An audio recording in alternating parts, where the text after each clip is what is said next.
Le titre de ce livre, c'est L'Esprit de Christ, l'Esprit de Christ. Nous sommes au chapitre 3. Nous sommes au chapitre 3. Nous sommes au chapitre 3, l'adoration en esprit. L'adoration en esprit. Chapitre 3, petit 2. Chapitre 3, petit 2. En esprit. Quand Dieu a créé l'homme en âme vivante, cette âme, siège et organe de son individualité et de sa conscience se trouvait rattachée par le corps au monde extérieur et visible et par l'esprit au monde invisible et divin. L'âme devait décider si elle se soumettrait à l'esprit et par là à Dieu et à sa volonté, ou si elle s'allierait avec le corps, cédant par là aux sollicitations du monde visible. À la chute de l'homme, l'âme refusa la domination de l'esprit et devint l'esclave du corps. C'est pourquoi, quand Paul parle de l'homme irrégénéré, l'opposant à l'homme spirituel, en parenthèse 1 Corinthiens chapitre 2 verset 14, il l'appelle psychique ou animal, c'est-à-dire ne possédant que la vie naturelle. La vie de l'âme comprend toutes nos facultés morales et intellectuelles, même celles qui cherchent Dieu, mais qui le cherchent indépendamment du renouvellement de l'esprit divin. C'est parce que l'âme s'est placée sous le contrôle de la chair qu'il est dit de l'homme qu'il est devenu chair. L'homme n'est que chair. Genèse chapitre 6, verset 3. En esprit et en vérité. En esprit et en vérité. Cette adoration en esprit est aussi une adoration en vérité. Ces mots en vérité ne signifient pas avec droiture ou sincérité. Le mot vérité signifie ici la substance, la réalité et la possession actuelle de tout ce que comprend l'adoration de Dieu, soit quant à ce qu'elle demande, soit quant à ce qu'elle promet. En esprit et en vérité, cette adoration en esprit est aussi une adoration en vérité. Ces mots en vérité ne signifient pas avec droiture ou sincérité. Le mot vérité signifie ici la substance, la réalité, la possession actuelle de tout ce que comprend l'adoration de Dieu, soit quant à ce qu'elle demande, soit quant à ce qu'elle promet. Jean parle de Jésus comme du Fils unique venu du Père, plein de grâce et de vérité. Après quoi il ajoute, car la loi a été donnée par Moïse, mais la grâce et la vérité sont venues par Jésus-Christ.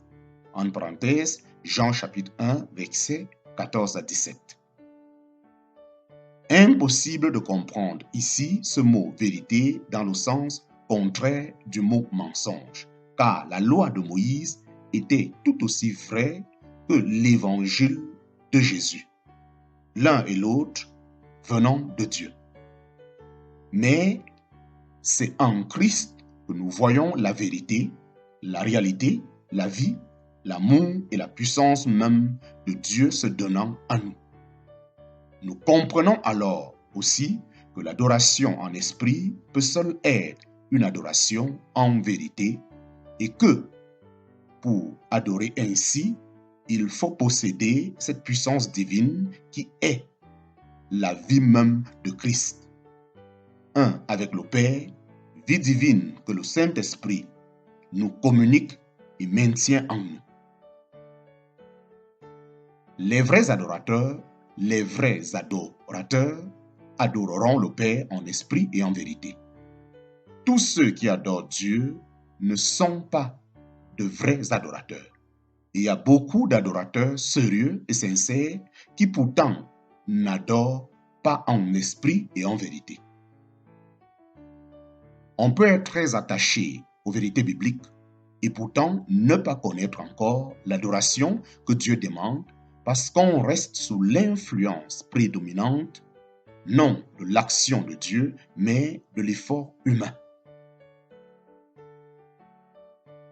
On peut être très attaché aux vérités bibliques et pourtant ne pas connaître encore l'adoration que Dieu demande, parce qu'on reste sous l'influence prédominante, non de l'action de Dieu, mais de l'effort humain. Il faut qu'il y ait accord et communion entre Dieu qui est esprit et les adorateurs qui s'approchent de lui en esprit. Si nous voulons devenir de tels adorateurs en esprit et en vérité, défions-nous de la chair et de sa manière d'adorer. Défions-nous de la chair et de sa manière d'adorer.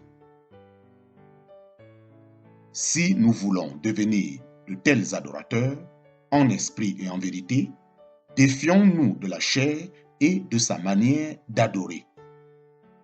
Comme croyants, nous avons en nous une double nature depuis la chute, la chair et l'esprit. Pour adorer en esprit, il faut marcher par l'esprit. Or, vous n'êtes point dans la chair, mais vous êtes dans l'esprit. S'il est vrai que l'esprit de Dieu habite en vous. Romains chapitre 8, verset 9. Tant que l'esprit demeure et règne en moi, je suis dans l'esprit et je puis adorer en esprit. Dieu nous a envoyé l'esprit de son Fils, l'esprit de Christ, pour réaliser en nous ce que Christ a été, pour nous communiquer la vie dont Christ a vécu ici-bas.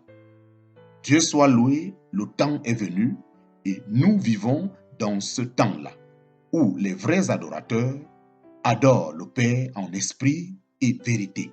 Réjouissons-nous dans la confiance que nous pouvons, nous aussi, être de vrais adorateurs parce que le Saint-Esprit nous a été donné. Avec crainte et respect, réalisons donc qu'il demeure en nous. Dieu très saint, nous reconnaissons avec confusion que notre adoration a très souvent subi l'influence et la volonté de la chair et que par là, nous ne t'avons pas rendu l'honneur qui t'est dû, que nous avons attristé ton esprit au préjudice aussi de notre âme. Ô Dieu, pardonne-nous, délivre-nous de ce péché. Veuille nous enseigner à ne plus jamais chercher à t'adorer autrement qu'en esprit et en vérité. Amen. C'est dans l'adoration que le Saint-Esprit atteint le but pour lequel il fut envoyé. C'est dans l'adoration qu'il manifeste plus complètement ce qu'il est.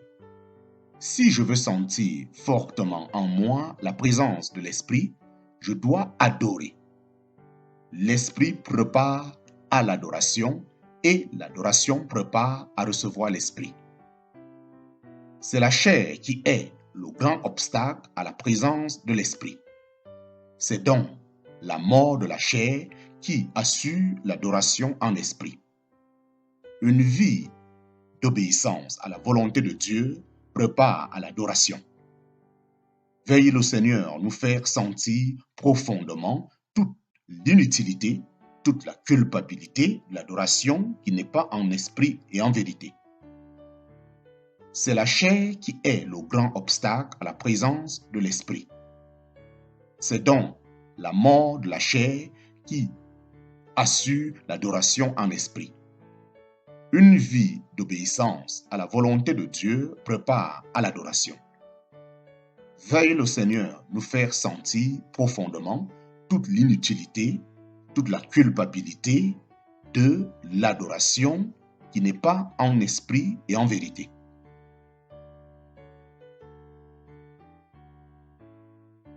Dieu très saint, nous reconnaissons avec confusion que notre adoration a très souvent subi l'influence et la volonté de la chair et que par là, nous ne t'avons pas rendu l'honneur qui t'est dû.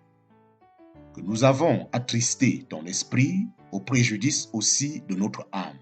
Ô Dieu, pardonne-nous, délivre-nous de ce péché.